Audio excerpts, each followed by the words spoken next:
이어서 목포에서 전해드리겠습니다. 무안공항의 일본 노선의 하늘길이 모두 막혔습니다. 탑승객 감소로 일본의 오사카와 도쿄 노선의 운항 중단이 결정이 됐는데요. 무안공항 이용객 100만 명 달성에도 빨간불이 켜졌습니다. 박상훈 기자의 보도입니다.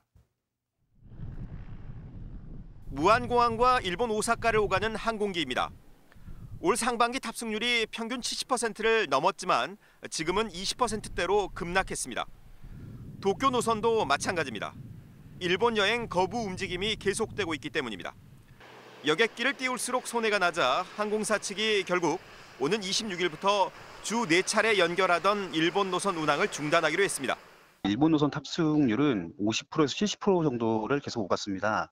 그런데 8월 이후에는 이제 20%에서 30%대에 머물고 있다 보니 탑승객 수가 낮아지고 그러다 보니까 이제 이번 동계 스케줄에서는 이제 당분간 운유를 하기로 그렇게 결정을 했습니다. 앞서 일본 서부권을 연결하던 기타큐슈와 오이타, 후쿠오카 노선이 승객 감소로 차례로 폐지됐습니다. 이에 따라 무안공항과 일본을 오가는 하늘길은 모두 막혔습니다. 무안공항 활성화에도 빨간불이 켜졌습니다. 전체 이용객의 30%를 차지하는 일본 노선이 사라지면서 올해 목표로 했던 이용객 100만 명 돌파는 사실상 어려워졌습니다. 그동안 상대적으로 좀 탑승률이 낮았던 그런 지역이 일부 좀 탑승률이 올라가는 그런 부분도 좀 있기는 있고요. 그래서 그게 이제 전체적으로 그렇게 많지 않아서 그러니까 100만 목표가 조금 어려움이 있지 않겠냐 그렇게 예상하는데 뭐 하는 데까지 최선을 다해 봐야 되겠죠.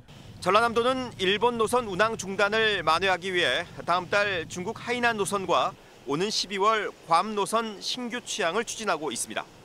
KBS 뉴스 박상훈입니다. 전국농민회, 광주전남연맹 등 지역의 농민단체들이 오늘 전남도청 앞에서 기자회견을 갖고 정부가 세계 무역기구의 개발도상국 지위를 포기해서는 안 된다고 주장했습니다.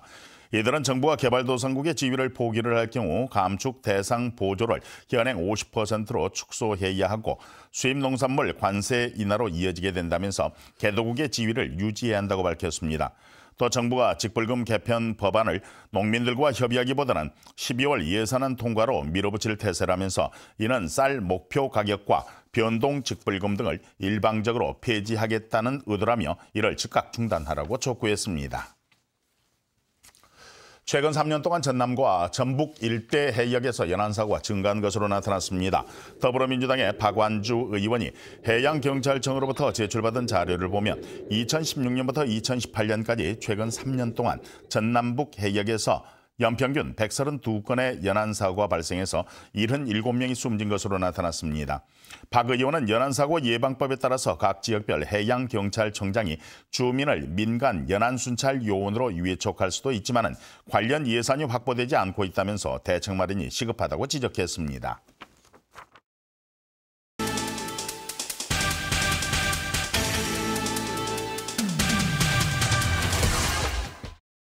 진도군이 고질적인 체납액 정리를 위해 오는 12월까지 3개월간 특별 징수 기간을 운영합니다. 진도군은 이 기간 동안 지방세 체납징수 독려반을 편성해 자동차세 체납 차량은 번호판을 영치하고 고질 체납자는 압류재산을 공매 처분하고 명단을 공개할 방침입니다. 신안 병풍도에 마을 주민들이 직접 심은 대규모 맨드라미 꽃밭이 조성됐습니다. 신안군은 천사섬 공원화 사업의 일환으로 병풍도 12,000여 평 부지에 마을 주민들이 직접 심은 30족의 80만 본 맨드라미가 꽃을 펴 관광객들의 큰 호응을 얻고 있다며 내년에는 재배 면적을 3만여 평으로 늘려 군단위 축제로 격상할 계획이라고 밝혔습니다. 영암 월출산 국화축제가 오는 26일부터 다음 달 10일까지 월출산 기찬랜드 일원에서 펼쳐집니다. 이번 축제는 월출산을 배경으로 27종 24만여 점의 국화가 선보이고 영암군을 상징하는 다양한 국화 조형물과 이색 포토존이 마련될 예정입니다. 축제 기간 54가지의 공연과 체험 행사를 포함해 국화 꽃마차 퍼레이드도 운영됩니다. 전라남도 교육청이 지난 9달 동안 운영해온 2019 통일희망열차학교 성과 전시회가 오늘부터 목요일까지 도교육청 1층 갤러리 이음에서 진행됩니다. 이번 전시회에는 열차학교에 참여한 학생들이 국내외 참여 일정을 통해 진행한 아이브랜드 책쓰기 프로젝트의 결과물인 서적 58권과 4편의 영상물, 사진과 기념 엽서 등을 볼 수 있습니다. 지금까지 단신 브리핑이었습니다.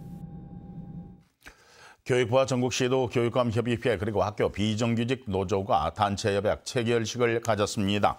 전국시도 교육감협의회는 오늘 세종시의 시도 교육감협의회 사무실에서 전국 학교 비정규직 연대회의와 교육부 관계자가 참석한 가운데 지난 4월부터 26차례에 걸친 협상 끝에 최종 합의한 내용을 담은 단체 협약을 체결했습니다.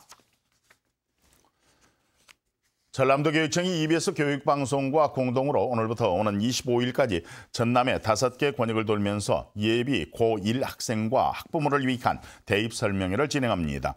이번 설명회는 오늘 나주를 시작으로 내일 목포 시민문화체육센터를 거쳐서 광양과 여수, 순천 등 5군데를 돌면서 진행됩니다. 현재 중학교 3학년을 대상으로 2023학년도 입시 일정별 대응 전략과 내신, 수능 성적의 향상법 등에 대한 안내, 그리고 맞춤형 진로 진학 상담도 진행합니다. 목포였습니다.